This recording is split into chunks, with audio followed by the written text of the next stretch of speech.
Yo, who's ready for approximately this many minutes of me yapping non-stop? Full disclosure, this video is completely unscripted. This is just me yapping about how I made Renard's skincare routine. Version 1. Because, realistically, by the time the content update drops out 3 years before the heat death of the universe, most of this is going to be irrelevant anyway, so whatever. Or obsolete. I don't know. English is difficult. Also, heads up, this entire video is going to be spoilers. For two reasons. One, I'm going to be talking about a lot of story details and the endings. And two, I'm just going to be rehashing a lot of the stuff I said in the gallery. In the original game that I made. Yeah, that one. So, go play the game if you haven't yet. Link in description and wherever the hell I could shove it. Anyway, with all that out of the way, yeah, let's do it. Alright gang, it is no longer 10 PM, it is 1 PM. Completely unscripted, again. I didn't actually start time-lapsing this until maybe partway through development. I think I started doing it because I was like, man, I'm not getting any work done. And I found that time-lapsing it kind of gave me motivation to work harder because I'm like, wow, I'm recording this. I should probably get something done. And I got the idea, hey, let's turn it into a behind-the-scenes thing after the game's out. Like, yeah, that sounds good. I will say ahead of time, I struggle with perspective. I know there's the whole there's that whole, what is it, the center line. I didn't do that. Oopsie daisy.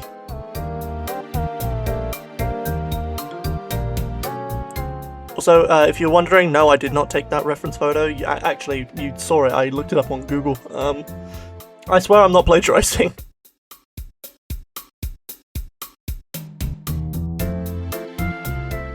Although, I said it in the gallery, but Givers, as like the location, is inspired by my local supermarket. So I kind of had the picture in my head of the self-checkout area at my local supermarket. I mean, I didn't go there and just like face up to the screen, stare at the checkout. I didn't do that. I didn't take a picture of it either. But you know, it's more just memory, really.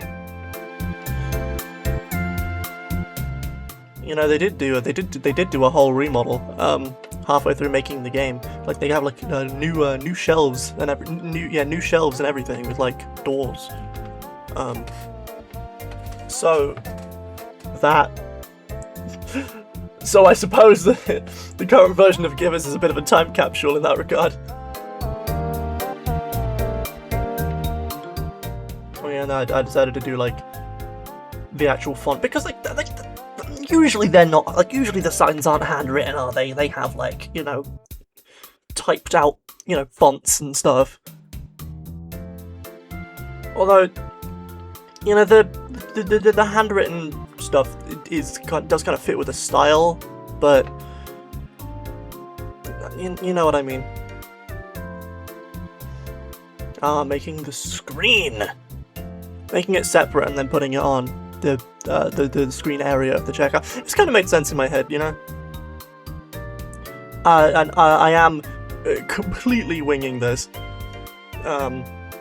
Entirely improvised, but that's okay.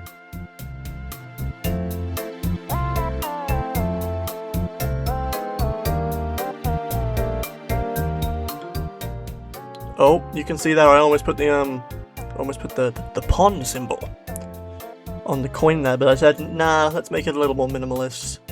It's a very small screen, I don't want like too much detail on there. Besides, Ketu's going to be stood in front of it for the majority of the scene anyway, so it's not a huge deal. And I'm not going to pretend like those shelves are good. They're kind of terrible.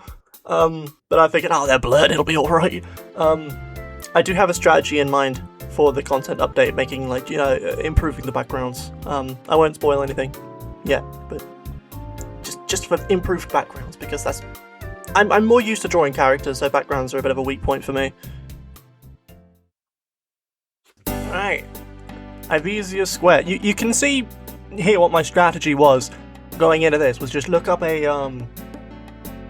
grid on Google, and then used the funny mesh tool, whatever the hecky wecky it's called in Fire Alpaca, to make a straight-ish ground plane.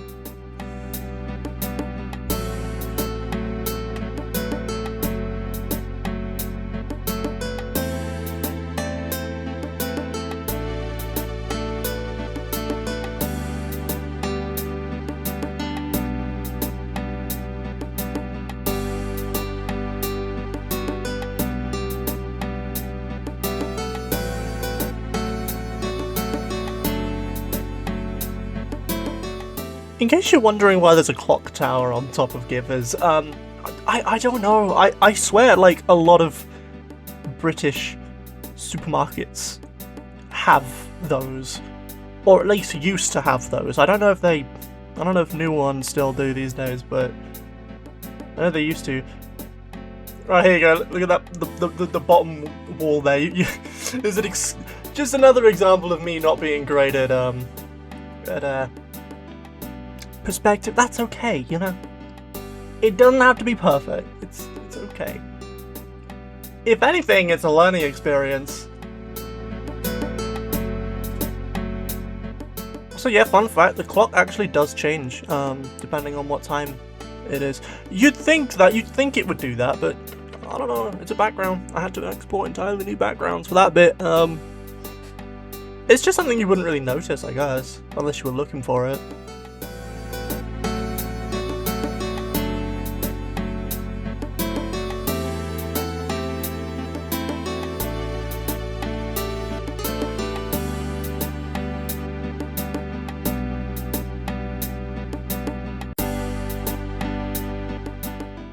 There has to be like hundreds, okay, maybe not hundreds, but there has to be a lot of like little pieces of inspiration on this background. I mean, I'm looking at it now and I'm thinking, hang on, this looks a little bit like that time I went to Argos one time. Probably wasn't even Argos. It's probably Sports Direct or something, I don't know.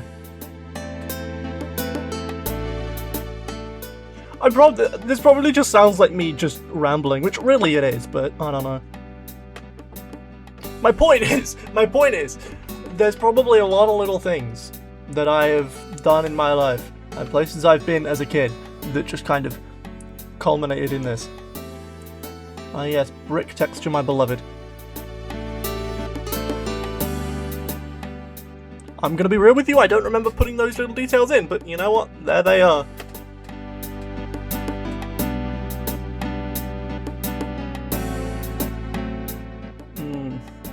My dodgy brick texture that barely hecking works, but you know what? We'll go with it. It's okay. Let me just looking up little... I don't go out a lot, really, so... I kind of just resort to looking things up, just being like, what does your craft, like, what does your clothes shop look like? Also, I'm gonna clear up the rumors, alright? I'm gonna clear up the rumors. That says snug fit, all one word, completely made up, has no bearing on the plot whatsoever. But that's what that says. That's what the shop is called. It's a name I pulled out of thin air when I was making the map. Also, yeah, no, I sped this up a lot more than I sped up the last screen, because we're just going to be here for freaking hours otherwise. And don't get me wrong, I love yapping about my work, but there is a limit to what I am willing to put you through.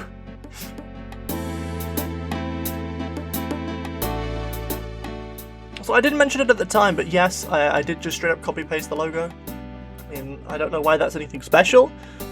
You'd think that might be what I did. And I did. I don't know.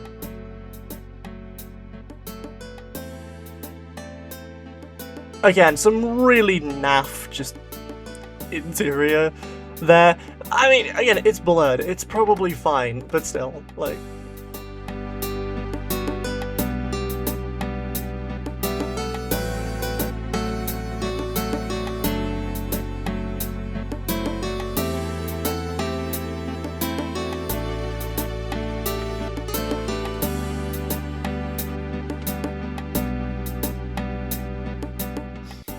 Again, the exterior of Givers is also loosely inspired by my local supermarket, so do with that information what you will.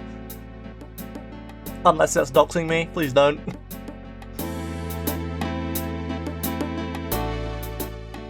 I like to think there's a statue off to the left-hand side. That's just barely off screen.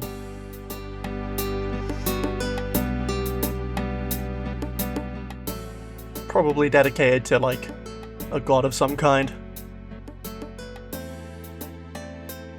Is that too much to say in a behind-the-scenes video? I don't know. Whatever.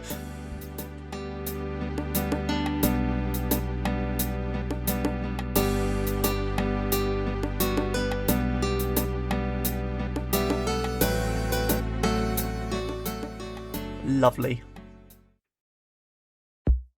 Oh my god, the crafty corner. This one took me forever.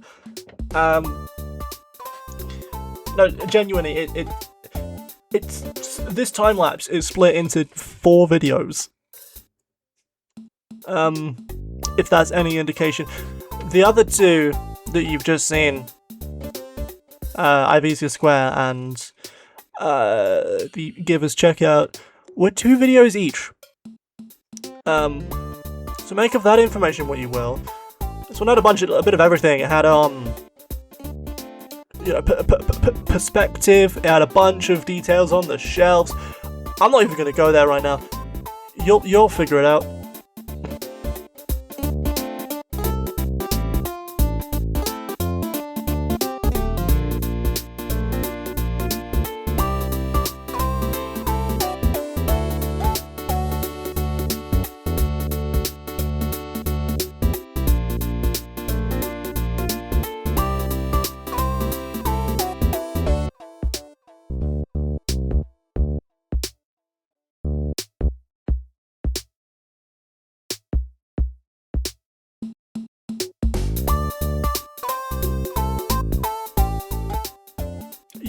Yeah, I was initially under the impression that I could just flip the shelves, but then I realized that I'd made one of the shelves significantly longer than the other, like by design, so I was like, never mind. Alright, fine, I'll do it again then. I'll make a unique image for that one.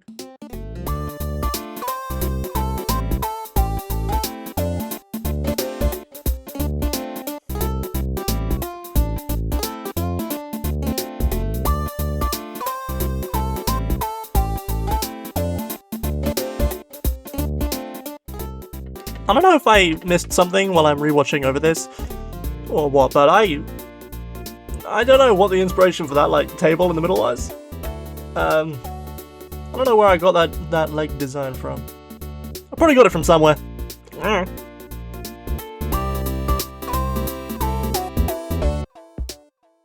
Yo, let me know if this is like a common experience, but when I was in secondary school, I took art classes. Shocking, I know. And we had like a bunch of these lights on the ceiling, and there would just be like 1,000 flies just in each one. Just a bunch of little fly graveyards on the ceiling. Let me know if that's a common thing. I feel like it might be, but I also might be tweaking. I don't know. Let me know. That's just the image that I get when I look at those lights again.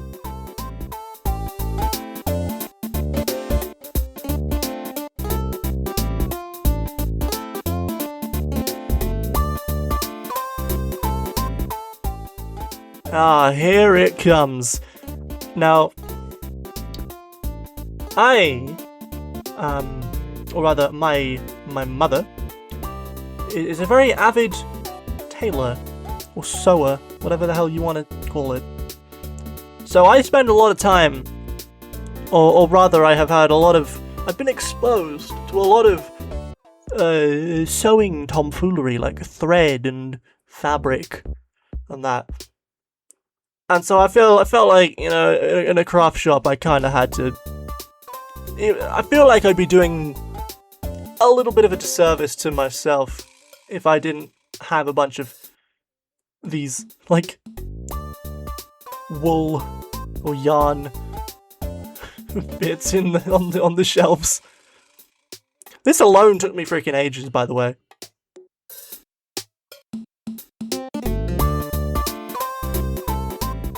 Like, really tedious, but I think the image is pretty good for it.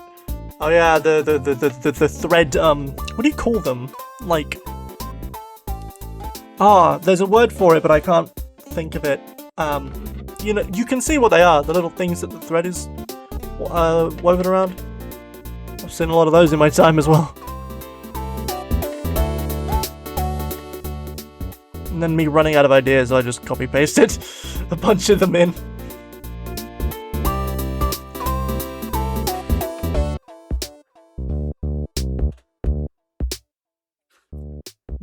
Paper. That's pretty much all the commentary I have on the paper. Sorry.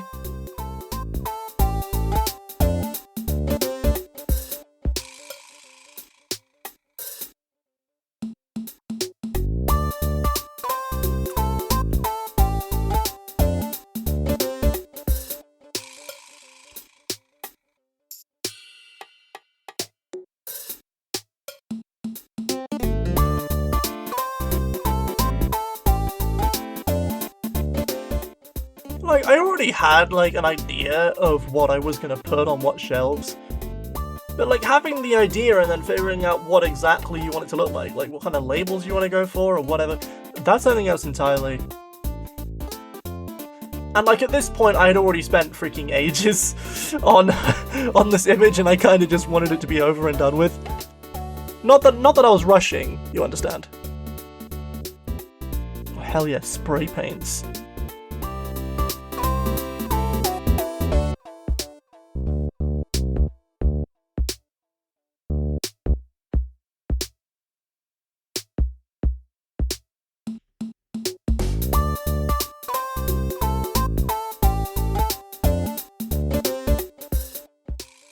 I had to get some of those neon colours in there. I'm sorry, I'm a sucker for it.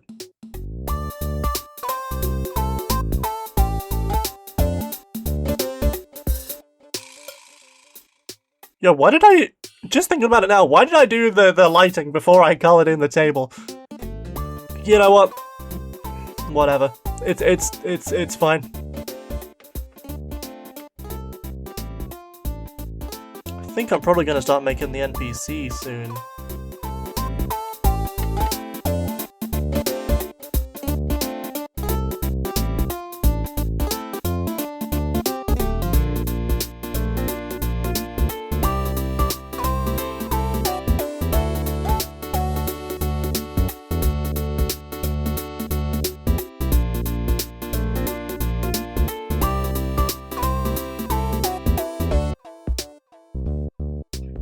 Ah yes, making up a logo on the fly. Now I have a little neon sign in my room, so I just kind of used it as a reference.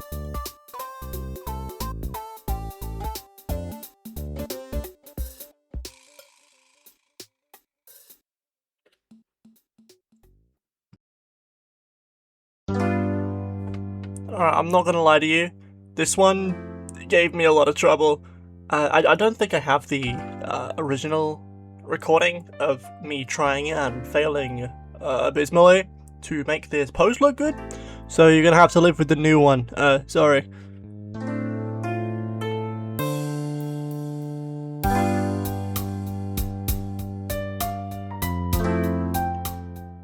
Yes, using the kit base to draw Renard. It's a little technique we in the business call efficiency. Honestly, I think it looks pretty good though, you can barely tell.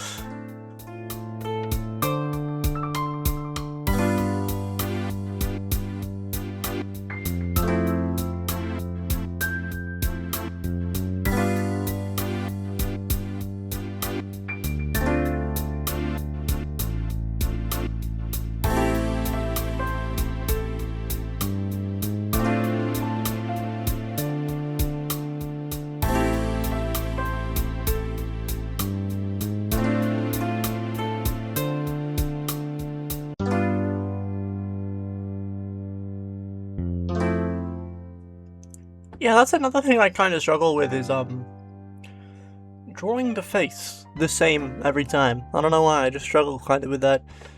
I think as we keep going, I'll get better at it. But for now, we use the old copy-paste method. Oh yeah, melted dune.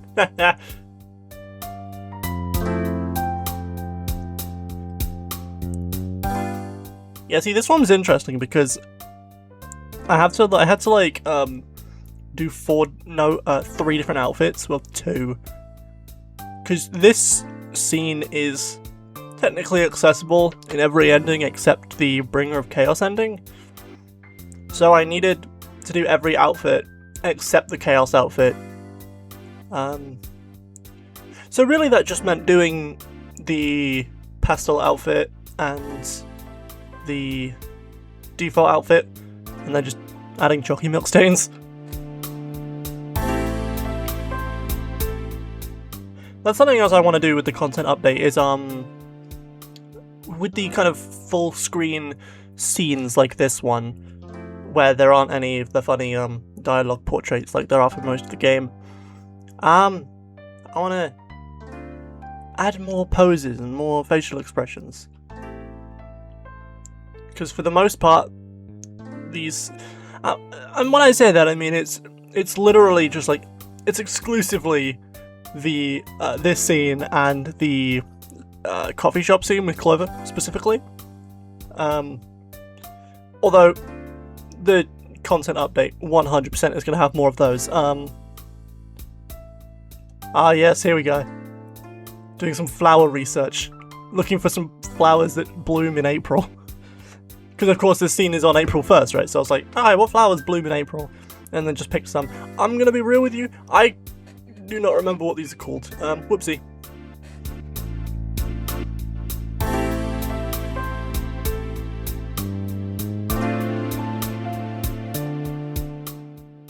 Yummy lighting.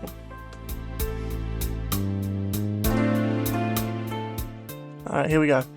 Redoing the outfit. Also, yeah, you might be able to tell I did the arms, like the forearms, on a different layer,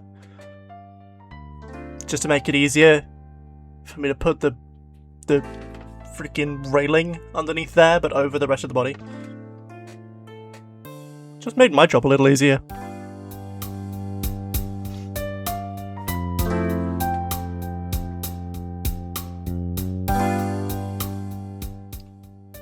And I mean, I did have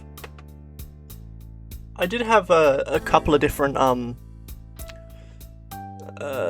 expressions for Kit specifically.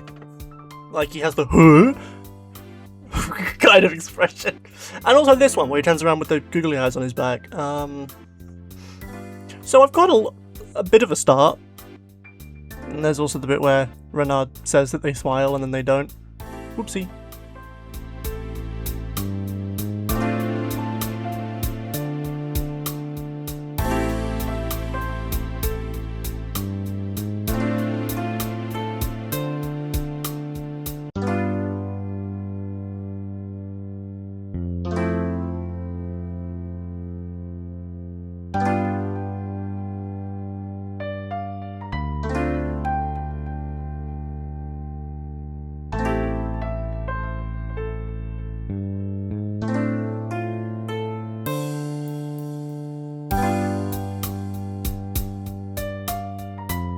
What else I did was I exported Kit's other poses with like a big chunk taken out of the image so that you can still see which outfit Renard has on. Not the most efficient way of doing it, but it is what it is.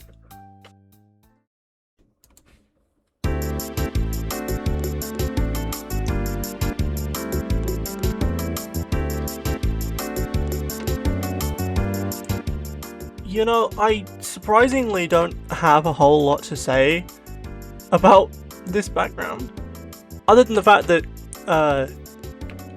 Kit's pose gave me a little bit of trouble, but like nothing compared to the last one. I mean, at least you got this one caught on video, so that's nice.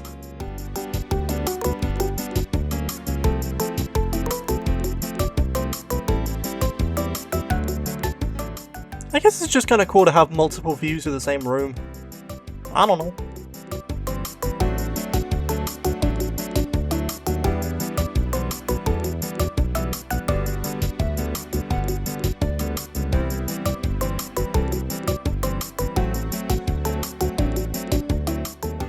Okay, maybe sort of a little bit inspired by my actual living room, but like nothing too crazy.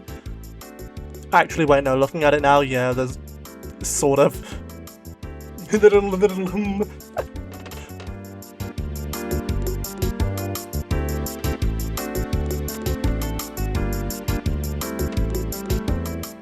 Thinking about it, I don't know why Renard has a bestiary poster on their wall, but oh well. Alright, here we go. I like to think that this picture, Kit painted for Renard. Maybe for like a birthday or something. This was a different method of drawing to what I usually do. I was treating it like a paint canvas for this one, which I don't usually do. I think it looks pretty good, though. You gotta sell the illusion. Making heavy use of dithering. Maybe I do have a lot to say about this one. Maybe I just lied straight to your face earlier. I don't know.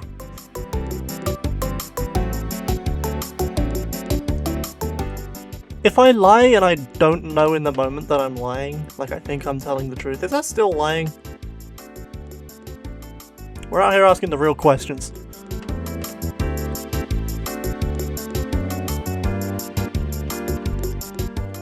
Hell yeah, truly the best birthday present. Someone painting a picture of your pet snake. How good is that?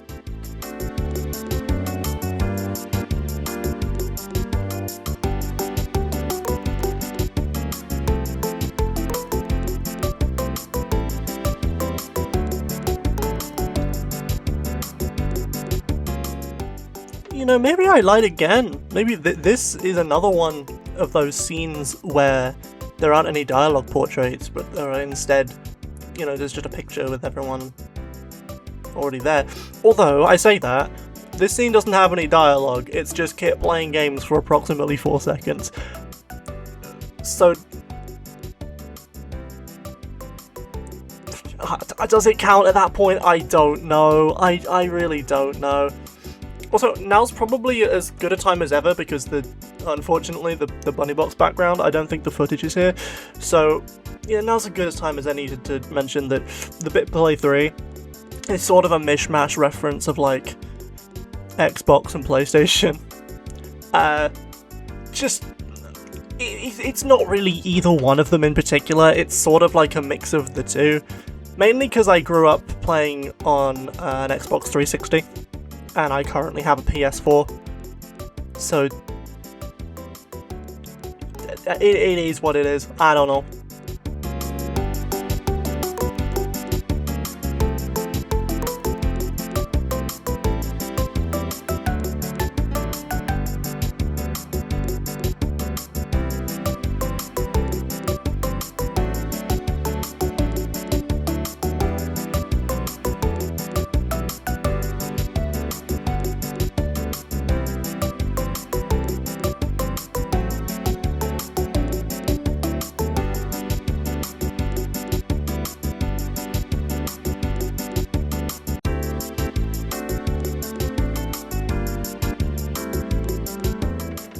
Okay, I feel the need to explain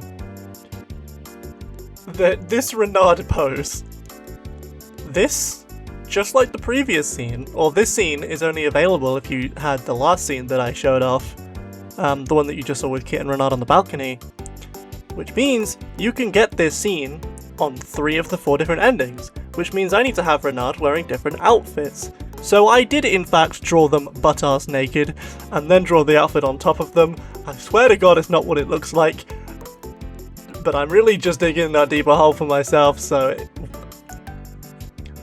I'll shut up.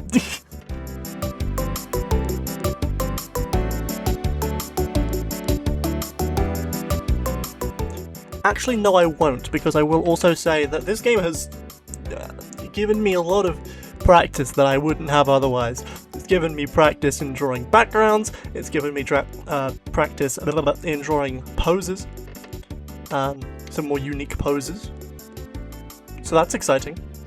And also snakes. Snakes are cool. I drew some snakes this game.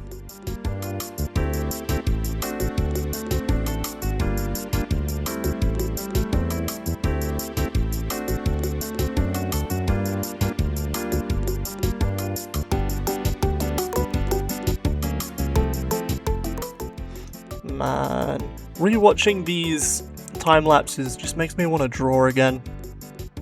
I would, right now, but I'm doing voiceover, so that'll have to wait.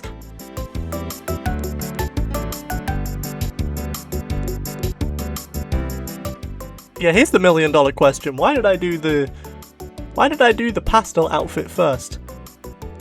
I don't know.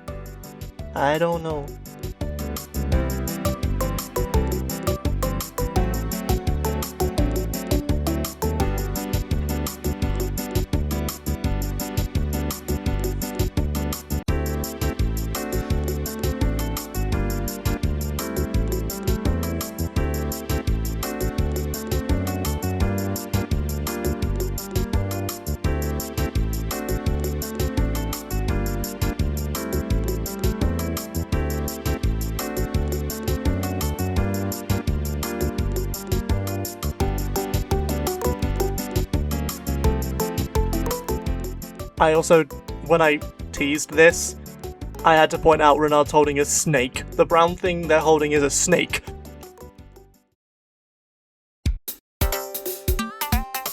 Okay, real talk. This background is definitely my favorite from, well, I say from the game, from this version of the game.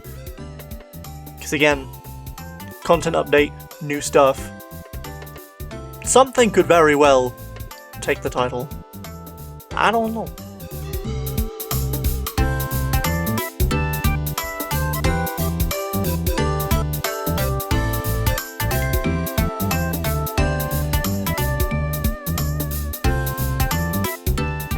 Fun fact, that Japanese text means closed, like the shop. Do what you will with that information.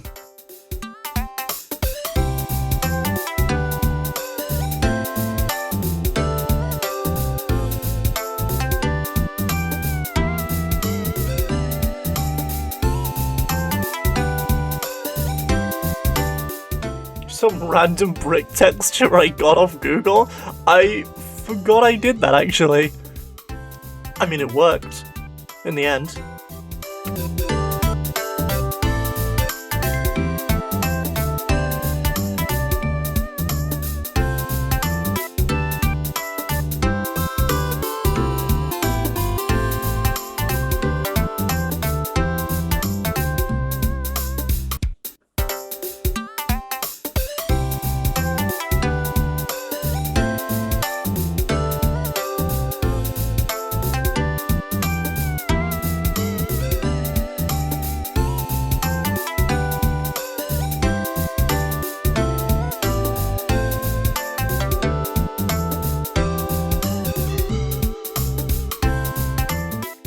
Kind of funny actually. You'd think that this being my, or I guess this being the background I'm the most proud of, you'd think I'd have more to say about it, but I really don't, other than like, whoa, the bells move, ooh, that's cool, animated.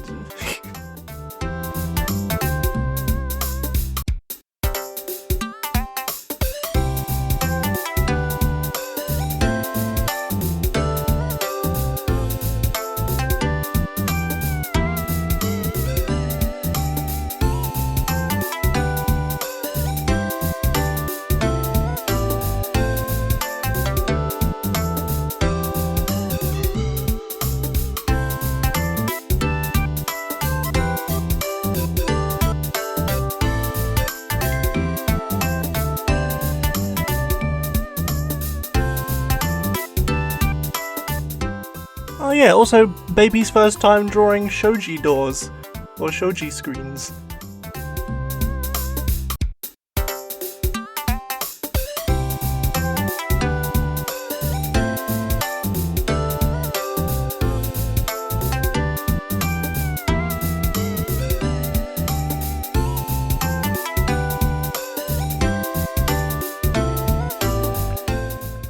do like those little stone blocks though, I don't know why. It's the most random thing to point out. But I like them. I don't know.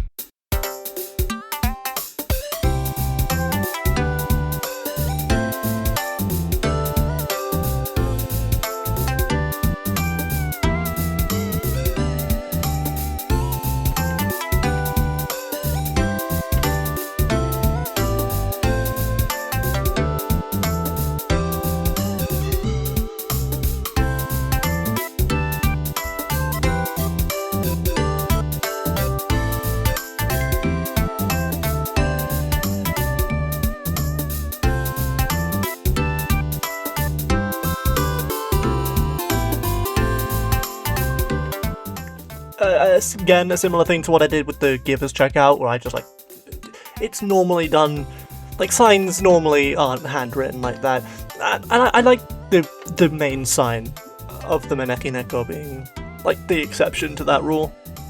I don't know, I just think it hits different.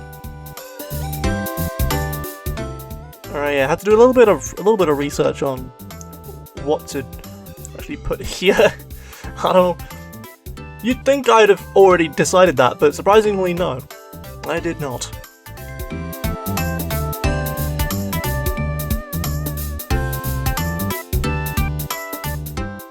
I was about to say, man, I wish I had a Maneki Neko in real life. I do. I have a little gold one. Well, obviously it's not made of gold, but I have a little one on my desk. I got him from Tesco. I love him.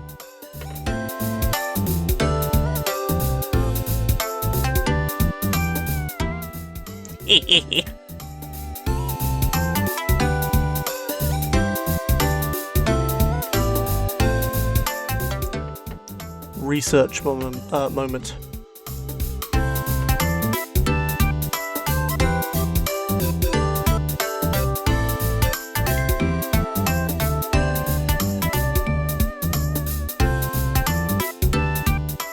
I figured since, you know, this is a world where everyone is a furry, I figured I should make the humanoid charms furries as well.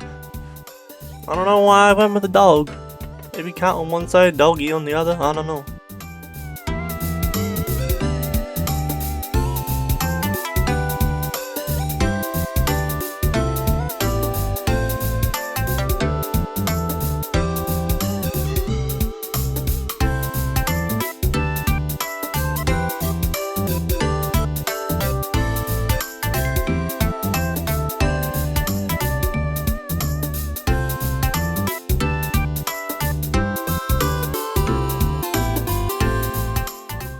Ah, here we go, animating the bells. I think I actually did this twice. I might be going crazy though.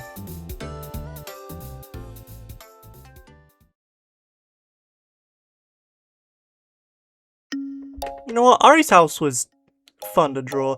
I checked, I don't have the inside footage, like the footage of me drawing the interior, but I do have the footage of me drawing the exterior, which does also have a little bit of the inside in it, so yeah.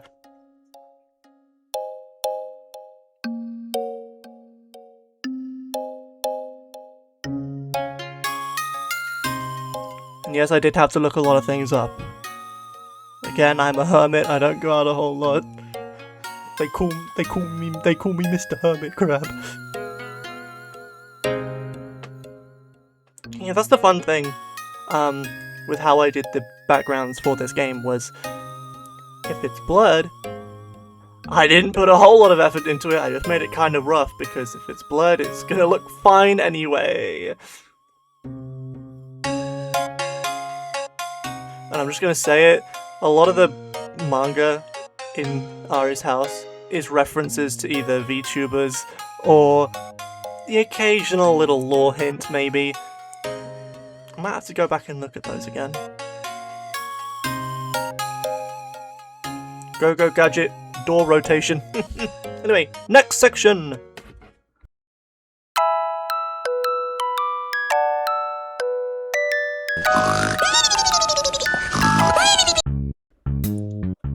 Haha! Do not be fooled. This is not an Ari time lapse. This is a Ketu time lapse. I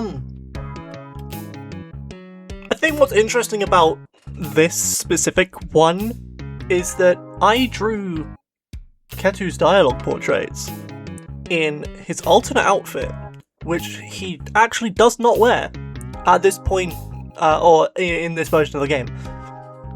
I did change it.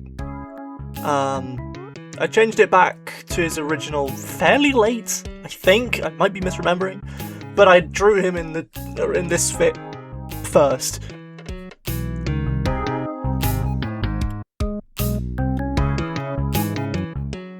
I don't know why he's wearing a really fluffy, really thick hoodie in the middle of spring, but I mean, it is Ketu, so who heckin' knows?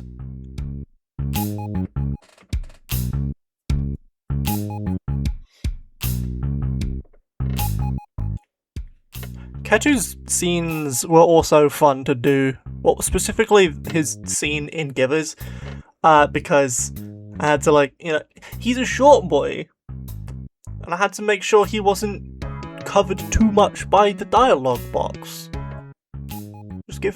Should have just given him a stool to stand on or something. That would have probably helped. I'm just getting the image of Ketu just bringing a stool to the shops just so he can use the self-checkout.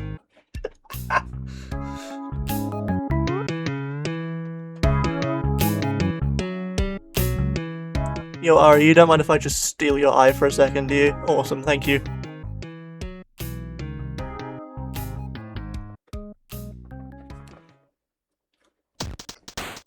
Alright, I was gonna do a whole thing, talking about the, inspirations, but I'll save that for maybe, 30 seconds in the future.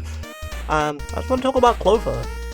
The idea to give her a ponytail, specifically, that was a fairly late addition, because I thought, with that one specific prank of Renard, sticking the upside-down horseshoe to her back, if her hair was there, it would just kind of, get stuck on their hair, and that's just no fun.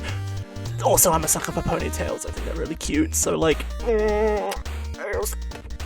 that's what I did. That's what I did.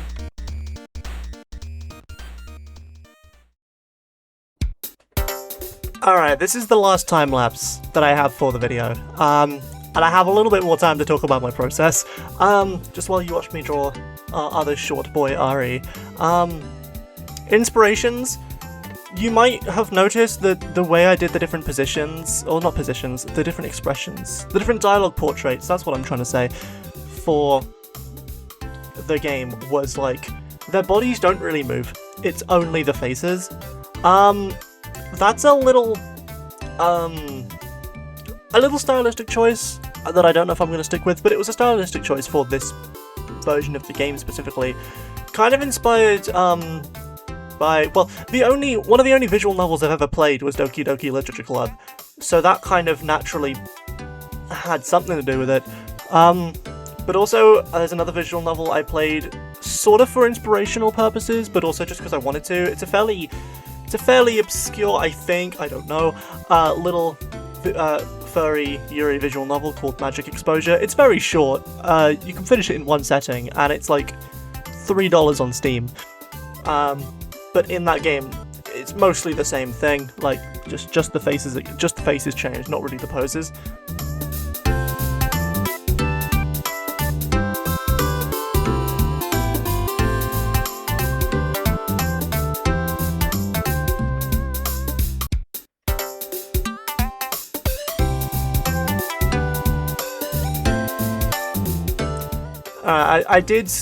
I fully admit, I looked up a bunch of anime hoodies trying to decide on what color I wanted to make it.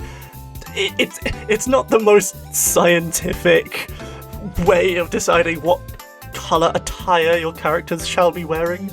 But I mean, it worked. I don't know.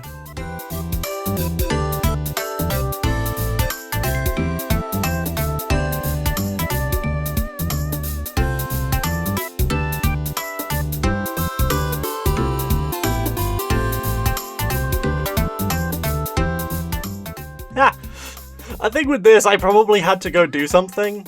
No, Pascal, I'm not editing your stuff out, alright? That is a you problem, you can handle that yourself.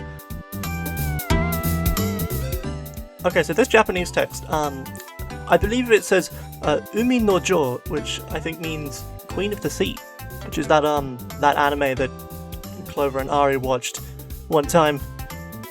There's always a chance I made some grammatical errors in there. Whoopsie, sorry, I'm not that good at Japanese.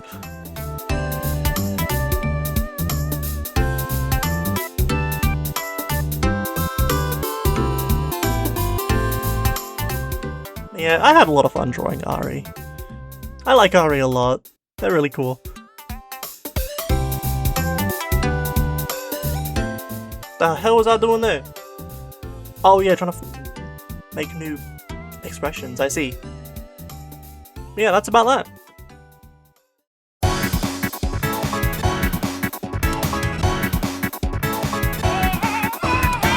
Alright, final part of the video. The programming! To those of you who thought that I programmed in like Python or JavaScript or C++ or whatever the heck, you're about to be sorely mistaken. Yes, Renard Skin Carotene is made in RPG Maker, but that's okay. It's the only engine I really know how to use, but you know what, that's fine. You might be thinking, what does the rooms look like on your end, Kit? Well, you're about to find out. You might think that they look to me how they look to you on the screen. You know, full background and whatever. No. Average room, with just a regular cutscene on my end, looks like this. Now, if you've played the game and you've seen this image in the gallery, you already knew this. As for the rest of you, let me explain. RPG Maker, well, it's meant for making RPGs. Like, if I just real quick flip over to the bunny box stuff, where I can, there it is. You see, this is what RPG Maker's meant for. It's meant for, you know, tile-based stuff, and it's all tiles, tile sets and that. You get it. Like, you have your tiles here that I can place wherever the hecky-wecky I want, to make me a nice map. So when I decided to make a visual novel in RPG Maker, it's like, it's gonna be a little more tricky. So if I open up the intro for day one, it's literally just like a few plugin commands run, because I use a lot of plugins. There's quite a lot of plugins. Shout out to everyone who made these plugins, by the way. Everyone's credited in the game, but shout out to all of these legends for effectively making my dreams possible. It's all done with pictures. This, to anyone who says like, yo, RPG Maker is not a very versatile game engine, clearly you'll have never seen these 5 gentlemen right here. These 5 are the entire reason that I can do what I do, because this is show picture, where I can put a bunch of hi Ari, where I can put a bunch of images up on screen, and you might be able to see that all of these ones listed as image_bg, these are all the backgrounds that I used throughout the course of the game, to various degrees. Anyway, tangent aside, well, it's not really, no, it still counts. Show picture, the image of the background appears, and if I wanted to switch it out, I would just do a different one, like, hi Chester, like, for example, image BG, I don't know, if I wanted the shooting range, voila, here it is. But I don't want that. I just play the music with a play BGM thing, so it plays the music. Yeah, text, few variables, and common events. Common events, that's fun. These things you can run whenever the hell. So day intro. This is a good example of like me doing the moving images and stuff. I just have the image off screen, and then, depending on what day it is, and then move it down, wait about 2.5 seconds, and then send it back off screen, remove picture. That easy. yeah, it can get a little bit finicky, but it's whatever. It helps. It works for me, and that's really all it needs to do. I got so many of these things, dude. Don't worry about it. We'll get to some of these in a bit. We'll get to some of these in a minute. I have a list of things here that I want to talk about. So the skincare routines. This is what pretty much they all look like. Like the very, like I've said, the very simple ones, rooms or scenes are very like this. I split the game up into a lot of different rooms just so I don't have like 8 quintillion lines of code in one screen, which would be a pain in the ass to deal with. But yeah. This is what the skincare routines mostly look like. They're a little bigger, a little more robust, because there's a lot more stuff going on. This is most of the code in this event here, just the intro, loading in the background, and whatever. I tend to just have like a black screen over the top of things, in the form of this. You know what a black screen looks like.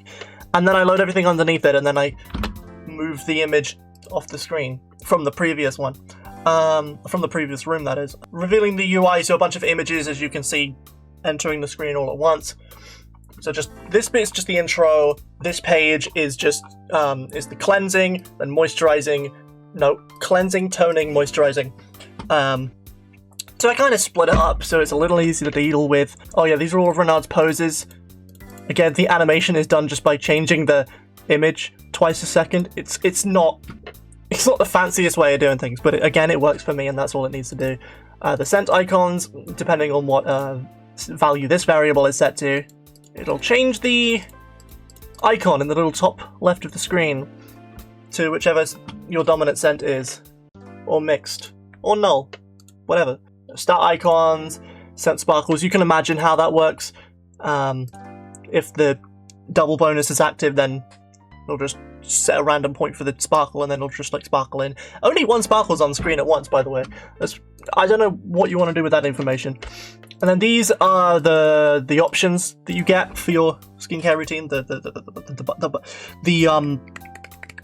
buttons, the options. So like these are the 2 cleansers you get. These are the 2 toners you get, and then these are the 2 moisturizers that you get.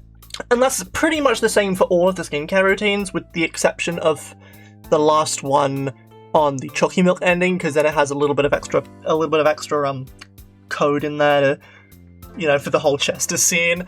But that's okay. Let me see what's here, because it's an alternate version.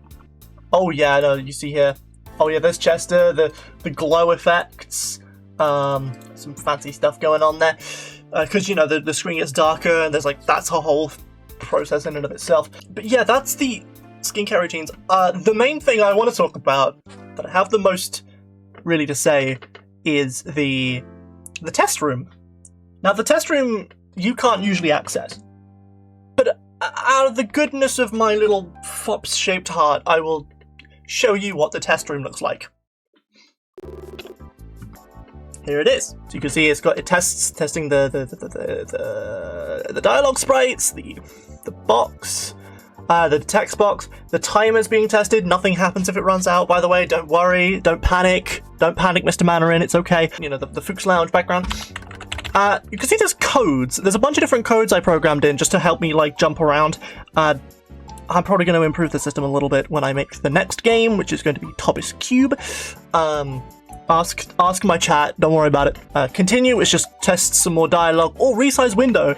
The resizing of the window is exclusively for the chalky milk ending, and it's just a fun little thing I incorporated, but we won't talk about that yet. We'll start from the top. Actually, no.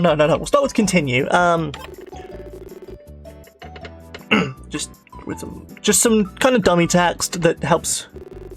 Oh yeah, a bit of a Ukrainian, because my mate Glitchy gonna translate, assuming he's still up for it, when again, Heat Death of the Universe, Renard skincare routine, content update release date, you know how it is. Just me testing the fonts, rows, colors, all the different characters in the font that I use, which is called Courgette for some reason, not sure why. Alt font wall, I think that's for the Ukrainian stuff. I don't know what font we're going to end up using, but we'll figure it out later. Transparent, How's your day? Is Thomas out yet? Yes, no, or Thomas? This is just testing the the choices. Very nice. And then we're back here. So let's talk about the codes, because I'm gonna be. Sorry, let me move my chair. We're gonna be talking about that anyway. I have, how many codes is this? I included 1, 2, 3, 4, 5, 6, 7, 8, 9, 10, 11, 12, 13. 13 codes.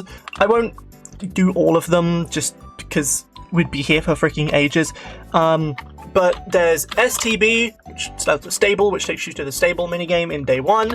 There's FXL, Fuchs Lounge, which takes you to the setup for the chaotic prank for Kit, which is the drawers.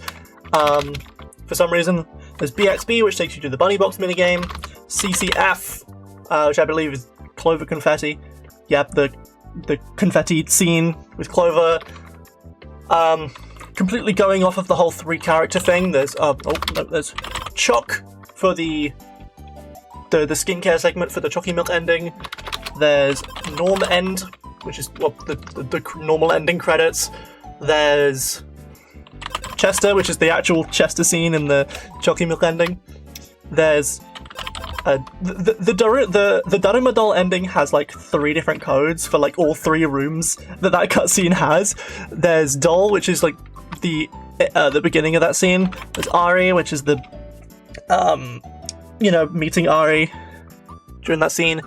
And then there's HTH, which is the end of that scene. I don't know why I chose HTH, but whatever. There's BOC, Bringer of Chaos ending.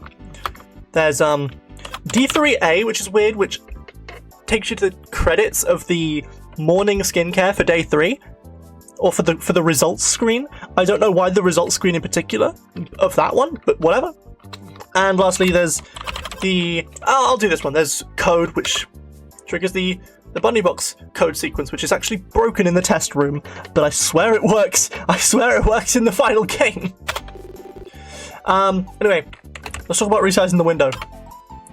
There's a few different options. As you can see, regular size, there's big, large room. There's small, tiny little screen, tiny little guy. Whoopsie. There's increase, which increases it by a little bit.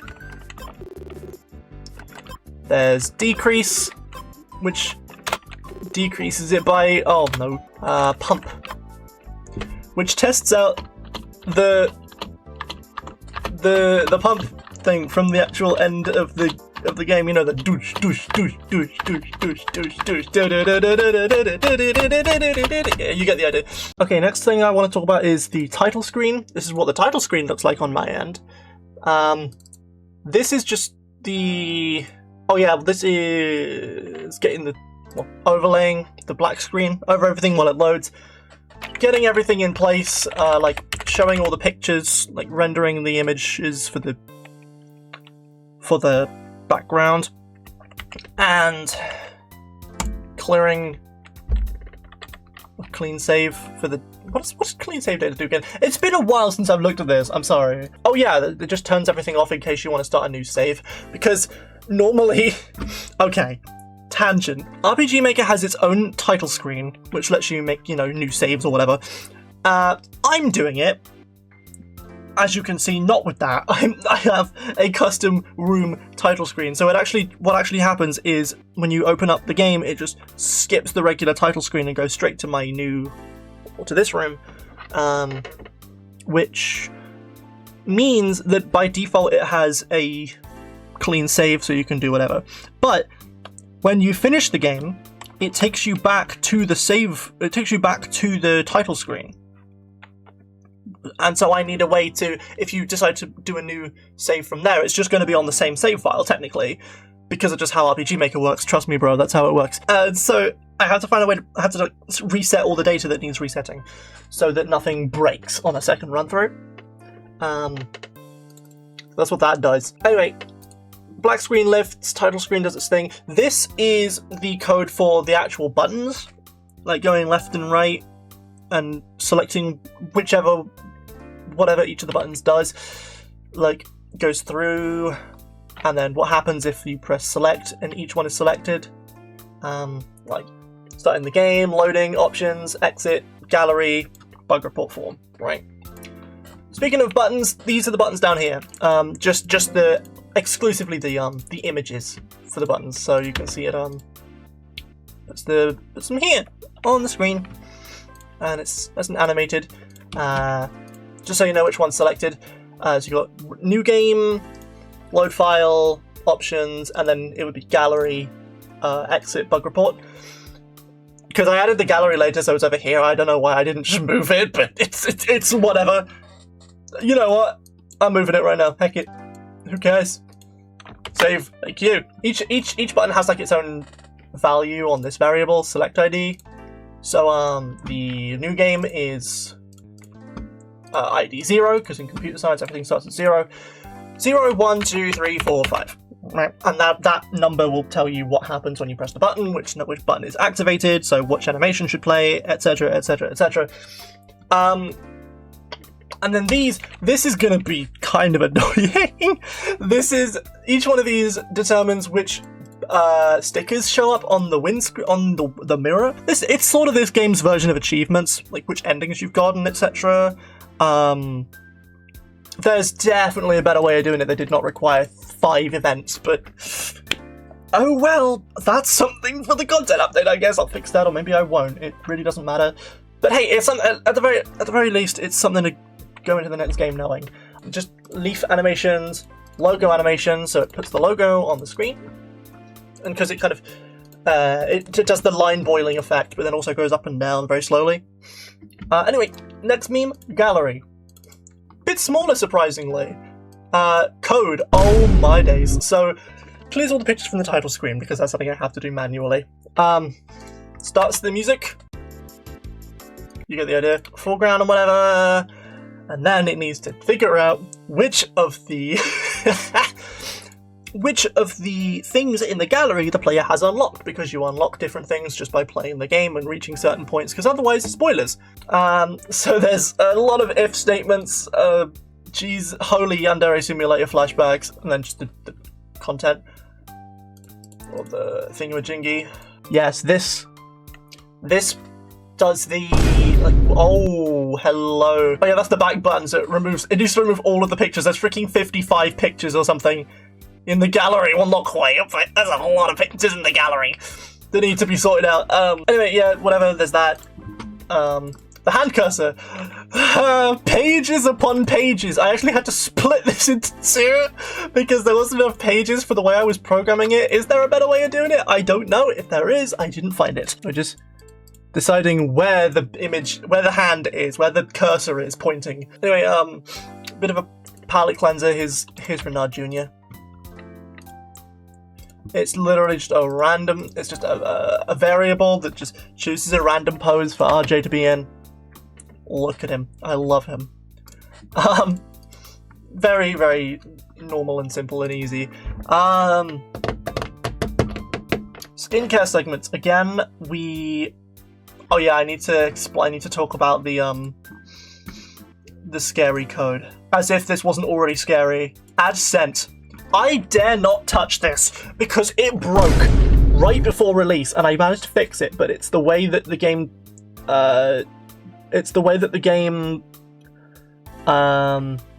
decides what your dominant scent is. Look, all my code readers in chat, you can pause this as you wish and analyze my terrible coding. But there it is. There's your. I don't want to. No, it's too scary. On a much less scary note, all of the flavor text. So how it works is that each what am I thinking? Each skincare product has a different, like, piece of little flavor text that Renard will say when they're putting it on. Most of them have 2 different, what am I thinking? Flavor texts. With 2 exceptions. One being the star toner, because you only ever use it once, although I don't think that stopped me with maybe 1 or 2 of these. And the other being the Chalky Milk, which has a different flavor text every time you use it. And let's be real, if you are at this point in the video, you either don't care about spoilers or you've already played the game. So this kind of tells you that, you know, the chalky milk is doing something, and therefore the chalky milk ending is a thing. Yeah, each of these is just a little thing. I have like a whole Excel document. Let me try and get that up real fast. Here it is. It's just a little that I planned out. It's very nice. I like this a lot. Anyway, there's that. That's cool.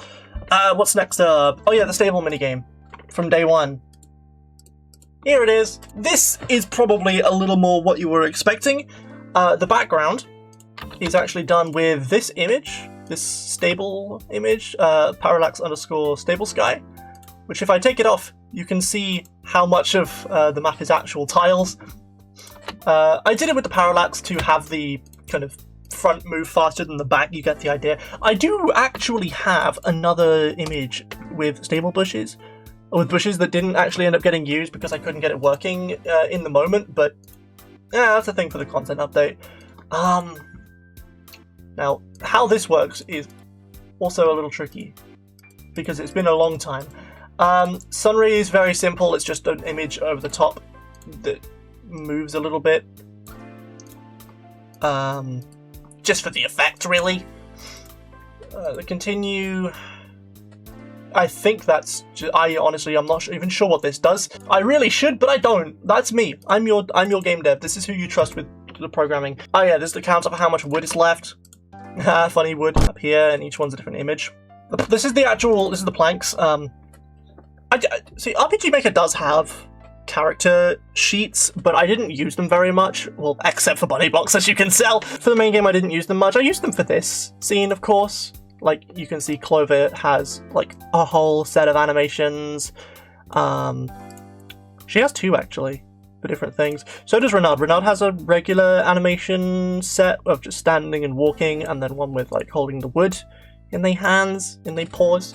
And for the most part, the rest of it is, well, there's the planks. This is the image that you see as the planks. The light here just kind of indicates where you need to be standing to throw the planks up to Clover. Clover's path is not random, it is pre-programmed in. There's some stuff here that I probably should know what it does, but I really don't. I'll have a read through later, because I'm gonna need to get back on this. And then the regular functionality of just like the little opening scene, and then the tutorial, like got little little fades here, and also the tutorial stuff that you see at the beginning. Play the little sound effects. And then let the music begin. Tangent. One thing I love about RPG Maker is that you can just do this.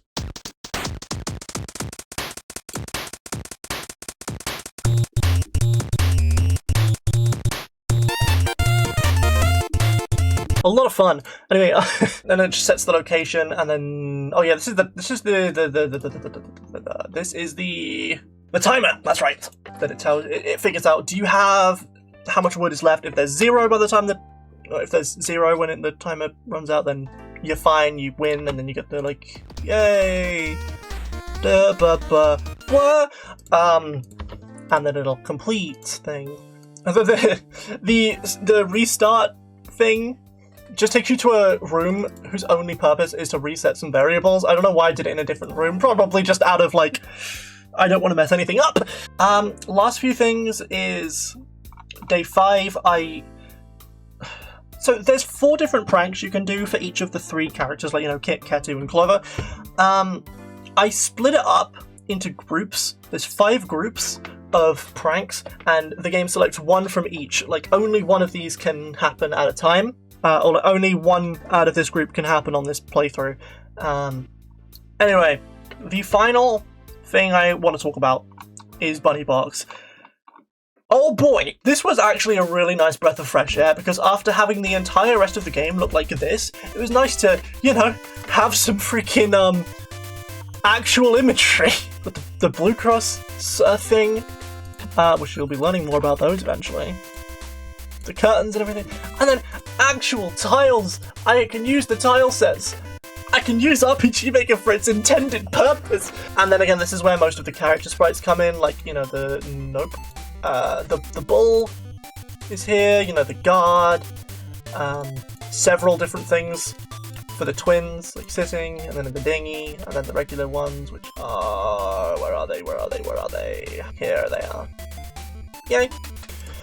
You know, you got the one, you got the Fred sprites, you got P. Everyone's here. This was, I think, this was the entire tile set for Bunny Box. Surprisingly small, actually. Well, other than the, of course, other than the characters. Also the train. I almost forgot to stream because I was having so much fun drawing this train. I might be slightly autistic. We may never know. Okay, this was interesting. How I did the raft system was to stop you going off track. It's actually two different tile sets. You have the regular tile set, which, as you can see, has, you know, so basically RPG Maker has 3 different collision styles, and I'll show you using like a really specific plugin. This, like, circle is like, you know, you can go through it, X is you can't go through it, and then star is you can go through it, but it's over the top of you, like you go underneath it.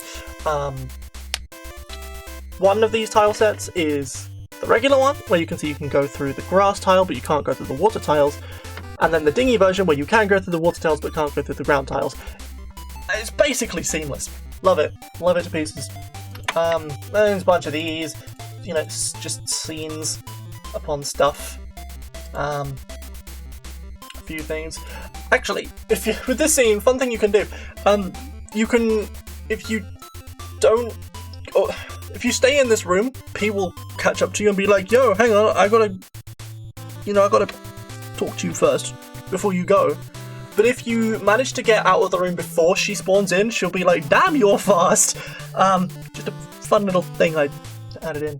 Yeah, that is pretty much everything I wanted to talk about in terms of coding. There's probably more stuff to talk about, but that's everything I really wanted to mention. Anyway, back to Future Kits do the outro. Yippee! And huzzah! That is the end of the video. I hope you enjoyed my ramblings for this many minutes again. And also thank you for 400 followers on Twitch. This sort of became the celebratory thing. But that's okay. I hope that's not the point. The point is, hope you enjoyed the video, hope you enjoyed seeing how I make games probably quite badly, but that's how I do it. If you enjoyed the video, you know, like, comment, subscribe. Did you know only some number of people are subscribed? Because I don't look at the analytics, I don't open the percentages. It's okay. Yeah. Like, comment, subscribe, follow me on Twitch, Blue Sky, links are in the description and wherever the heck else I can shove them. That is it from me, have a lovely rest of your day, night, whatever it is for you, and I will catch you later. Tally-ho, lads!